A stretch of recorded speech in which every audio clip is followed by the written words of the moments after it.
being influenced by China, Russia, whoever.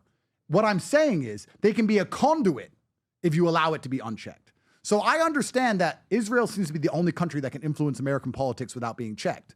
I understand that. I understand that's strange. I agree that should be measured. That's true. However, to argue that the Jews are the only reason why you're a little bitch hiding in your house at home, that's also bullshit. There's definitely a lot of irrationality on both sides. That's what I would say about that whole subject. And I think that people should be more rational and approach it rationally. But that subject seems to get people instantly into black and white camps.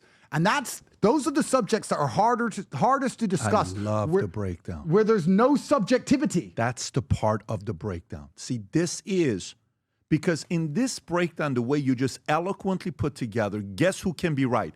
Both sides. Yeah. Mm-hmm. Because it's like, no, Trump did this, and that's he's owned. He's this. Maybe he's just being strategic. Yeah. No, but that side, they have control of everybody. Maybe they do have a little bit. No, they don't. Maybe they do. That's the subjectivity. The keyword you're using here is that. We have to be able to do that more often. It was broken down so well the way you just did it right now. I don't mean to interrupt you. I just was really... Thank you. But this is the interesting part, because there are certain subjects where it is instantly snapping to black and white camps. Right. And those are the problems that never get fixed. Those are the problems that never get fixed. There has to be subjectivity and discussion in all things. And both sides can have a point. And it has to be discussed at large.